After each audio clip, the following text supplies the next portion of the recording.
नमस्कार, माझ्या चॅनलमध्ये आपल्या सर्वांचं मनापासून स्वागत।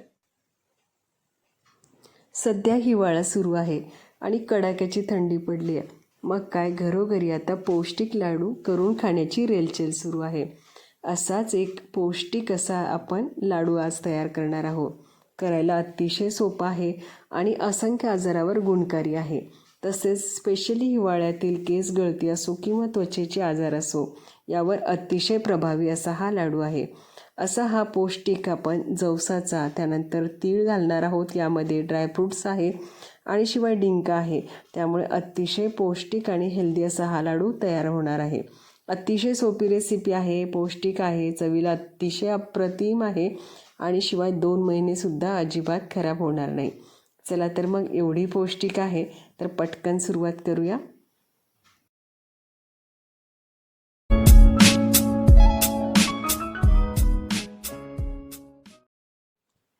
तर आता लाडू बनवण्यासाठी मी इथे 200 ग्रॅम असं जवस घेतलं आहे।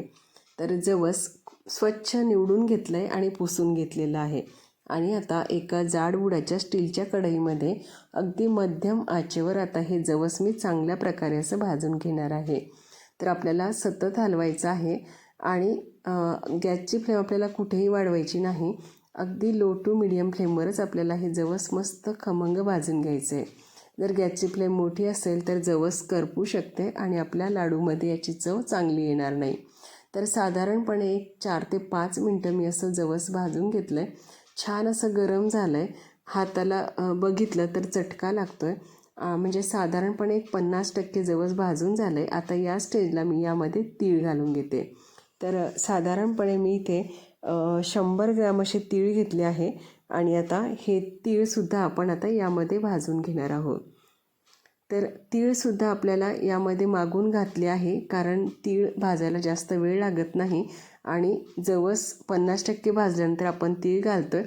छान दोन्हीही असे चटचट करून उडायला लागले की आपले जवस आणि तीळ चांगले खमंग भाजले असे आपण समजायचं। आणि याला आपण आता भाजल्यानंतर काढून घेऊ।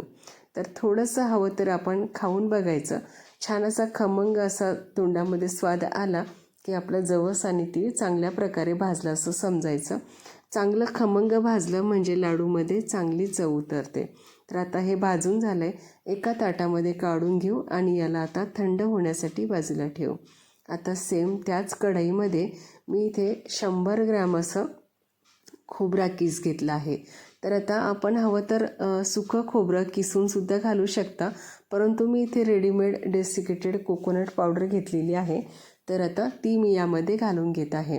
तर बघा, असं छान सोनेरी रंग येईपर्यंत आपल्याला हे भाजून घ्यायचं आहे। ही रेडीमेड कोकोनट पावडर आहे, त्यामुळे भाजायला जास्त वेळ लागत नाही। त्याच्यामुळे आपल्याला सतत हलवत ही भाजून काढून घ्यायची आहे। तर आता तीसुद्धा आपण थंड होण्यासाठी बाजूला ठेवूया। तर आता परत त्याच कढईमध्ये मी साधारणपणे 2 ते 3 चमचे असं तूप घालून घेतलं आहे आणि आता आपण यामध्ये काही बदाम घालून घेऊ। तर आता ड्रायफ्रूट आपण आपल्या आवडीनुसार इथे घेऊ शकता। तर आता मी इथे काजू आणि बदाम वापरणार आहे। तर आता बदाम भाजायला वेळ लागतो म्हणून पहिले बदाम घातले आणि आता मी इथे काजू घातले। तर साधारणपणे काजू आणि बदाम मी इथे 100 ग्रॅम घेतले आहे। आपण याचं प्रमाण वाढवूसुद्धा शकता किंवा यामध्ये कुठलेही ड्रायफ्रूट्स आपण आवडीनुसार जास्तीचे घालू शकता। तर आता बघा, मस्त छान असे याला स्पॉट पडले आणि आपले ड्रायफ्रूटसुद्धा मस्त खमंग भाजले। तर असे हे सगळे घटक पदार्थ चांगले खमंग भाजले की याची सेल्फ लाईफ चांगली वाढते आणि आपले लाडू अजिबात लवकर खराब होत नाही आणि याच्यामध्ये स्वादसुद्धा खूप चांगला उतरतो। तर आता परत त्याच कढईमध्ये मी थोडंसं जास्त तूप घालून घेते। आता आपण डिंक तळून घेऊ। तर आता साधारणपणे मी इथे 50 ग्रॅम असा डिंक घेतला आहे। आता डिंक थोडासा कुटून घेतला आहे, कारण मोठा डिंक असेल तर तो आतपर्यंत चांगला तळला जात नाही आणि असा थोडासा बारीक कुटून घेतला की तळला की लगेच तो छान आतपर्यंत असा तळला जातो आणि तो खाण्यासाठी छान असा खुसखुशीत तयार होतो। तर इथे गॅसची फ्लेम आपल्याला मध्यम आचेवरच ठेवायची आहे आणि आता अशा पद्धतीने सगळं डिंक आपण तळून घेतलेलं आहे। तर आता परत त्याच कढईमध्ये मी आता इथे 300 ग्रॅम असं गव्हाचं पीठ घेतलं आहे, जे आपण नॉर्मल चपाती बनवण्यासाठी जी कणिक वापरतो तेच मी इथं वापरलेलं आहे. तर आता हे सुद्धा आपल्याला असं साधारणपणे एक 7 ते 8 मिनटं अजिबात तुपाचा वापर यामध्ये करायचा नाही, तसंच कोरडं भाजायचं. कोरडं भाजल्यामुळे काय होतं की आपलं पीठ हे भाजायला सोपं जातं आणि लवकर भाजलं जातं. तर मध्ये मध्ये असं तुपाचा मी थोडा थोडा एक एक चमचा मध्ये मध्ये तूप घालून आता असं सोनेरी रंगावर मी हे पीठ मस्त खमंग भाजून घेतलं आहे. तर आता पीठसुद्धा आपलं भाजून झालं आहे. एका परातीमध्ये आपण काढून घेऊ.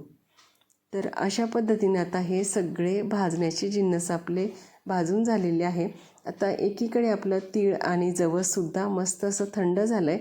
आता मिक्सरचं भांडं घेतलं आहे आणि तर त्यामध्ये आपण हे जवस आणि तीळ आपण याच्यामध्ये दळून घेऊ. तर आपल्याला अगदी खूप फाईन अशी पावडर तयार करायची नाही, थोडंसं भरडच म्हणजे जाडसरच आपल्याला असं हे मिक्सरवर वाटून घ्यायचं आहे. चालू बंद करत आपण हे वाटून घेतलं तरीसुद्धा चालेल, कारण अगदी कंटिन्यू जर आपण मिक्सर सुरू ठेवलं तर आपलं तीळ आणि जवसमधून तेल रिलीज होतं. पण आपल्याला अगदी असं खूप बारीक नको, असं रवेदारच आपल्याला हे वाटून घ्यायचं आहे. तर आता ज्या परातीत आपण पीठ काढून घेतलं होतं त्याच्यावरच आपण आता ही भरड काढून घेतली आहे. आता परत मिक्सरच्या भांड्यामध्ये आपण जे ड्रायफ्रूट भाजून घेतले त्याचीसुद्धा अशी जाडसर आपल्याला पूड करून घ्यायची आहे. सोबतच आपण जो खोबऱ्याचा किस भाजून घेतला तो सुद्धा आता यामध्ये आपण घालून घेऊ. तर आता सगळे जिन्नस क्रमाक्रमाने भाजलेले आपण या एका परातीमध्ये काढून घेऊ. तर आता बघा आपल्या खोबरंसुद्धा झालं आहे आणि डिंक आपण असा तळून घेतला होता, त्याच्यामुळे आता याला मिक्सरवर बारीक करण्याची गरज नाही. तर असाच हा डिंक जेव्हा आपण लाडू खाताना दाताखाली येतो तेव्हा त्याची चव खूप भारी लागते. तर आता यामध्ये चवीसाठी मी इथे 2 चमचे वेलची पूड घेतली आहे आणि आता लाडूमध्ये आपण सोबतच आपण या लाडूमध्ये गुळाचा वापर करतोय. म्हणजे जेव्हा आपण साखर घालतोय तेव्हा वेलची पूड घालावी, परंतु आपण जिथे गुळाचा वापर करतो तिथे जायफळ हे आवर्जून घालावं, कारण जायफळ आणि गुळाचं कॉम्बिनेशन खूप चांगलं होतं आणि जायफळचा स्वाद त्या पदार्थात खूप चांगला उतरतो. तर आता आपण इथे जायफळसुद्धा किसून घातलं आहे. तर आता सगळे जिन्नस आपले घालून झाले आहे. आता हे सगळं मिश्रण आपण हाताच्या साहाय्याने चांगलं असं कुस्करून घेऊ, म्हणजे सगळे घटक पदार्थ हे चांगले असे एकजीव करून घेऊ. तर आता आपण यामध्ये गुळाचा वापर करणार आहोत. तर आता 1 चमचाभर मी तूप कढईमध्ये घालून घेते आणि आता यामध्ये आपण गूळ किसून घेऊया. तर गुळाचं प्रमाण हे आपण आपल्या आवडीनुसार घ्या. तर गूळ आपण याच्यामध्ये किसून घालतो आहे आणि आता हा गूळ साधारणपणे आपल्याला कंटिन्यू हलवत एक 5 ते 7 मिनटं आपल्याला हा फक्त वितळून घ्यायचा आहे. याचा आपल्याला पाक करायचा नाही आहे, फक्त आपल्याला हा गूळ चांगला असा वितळून घ्यायचा आहे. म्हणजे मिश्रण पातळ झालं की बस इतपतच आपल्याला हे गुळाचा पाक करून घ्यायचा आहे आणि तो आपल्याला लाडूसाठी वापरायचा आहे. तर गूळ वापरताना शक्यतो बारीक चिरून किंवा किसून वापरावा, म्हणजे तो लवकर असा विरघळला जातो. कारण गूळ जितका जास्त वेळ आपण याला मेल्ट करण्यासाठी ठेवू तितका त्याचा पाक होतो आणि मग आपले लाडू कडक होण्याची शक्यता जास्त असते. त्यामुळे अगदी झटपट आपल्याला हा गूळ फक्त वितळून घ्यायचा आहे. तर बघा आता छान असं सगळे खडे यातले विरघळले आहे आणि मस्त असं पातळ मिश्रण आपल्या गुळाचं तयार झालं आहे.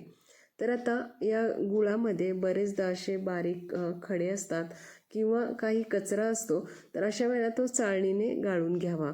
तर अशामुळे तो चाळणीवरच त्याचा कचरा वरती राहतो आणि आपल्याला चांगला असा गूळ आपल्या मिश्रणात मिक्स होतो. तर बघा आता अशा पद्धतीने आता हे गुळाचा पाक मी चाळणीने चाळून घेतला आहे आणि आता हे सगळं मिश्रण आपण आता एकजीव करून घेऊ. तर आता आपण हे मिश्रण आता सगळं चमच्याच्या साहाय्याने हलवून घेऊया, कारण आता हा पाक गरम आहे. आपण हाताचा वापर सध्या करायचा नाही. तर आता सर्वप्रथम आपण चमच्यानेच आता हे सर्व मिश्रण चांगलं असं एकजीव करून घेऊ आणि मिश्रण थोडंसं कोमट असतानाच आपल्याला झटपट याचे लाडू वळून घ्यायचे आहे, कारण मिश्रण जर कोरडं झालं तर आपले लाडू वळण्यासाठी आपल्याला थोडंसं कठीण जातं. तर आता बघा छान असं कोमट झालं आहे आणि आता हाताला चटके बसत नाही. तर मी हातानेच आता हे सगळं मिश्रण छान असं एकजीव करून घेतलं आहे. आणि आता साधारणपणे आपल्याला ज्या आकाराचा लाडू करायचा आहे तसं तेवढं मिश्रण घेऊन याचा लाडू वळून घ्यायचा आहे. तर मिश्रण इतकं छान असं सोपं जातं, लाडू अगदी सहज वळता येतात. असे झटपट आपल्याला भरभर लाडू याचे वळून घ्यायचे आहे.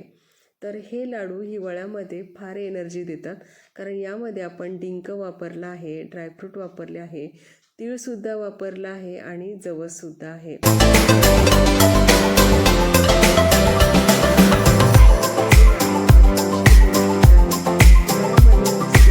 केस गळतात किंवा त्वचा कोरडी होते, तर त्याच्यासाठी ह्या लाडूचं रोज एक सेवन नक्की करायला पाहिजे. तर अशी हे आपले जवसाचे लाडू आपण नक्की करून बघा. रेसिपी आवडली असेल तर व्हिडिओला लाईक करा, जास्तीत जास्त शेअर करा आणि चॅनल जर प्रथमच बघत असाल तर चॅनलला सबस्क्राईब करायला मात्र विसरू नका. पुन्हा भेटू अशाच सोप्या आणि हेल्दी रेसिपीसोबत. तोपर्यंत खुश रहा, निरोगी रहा. धन्यवाद.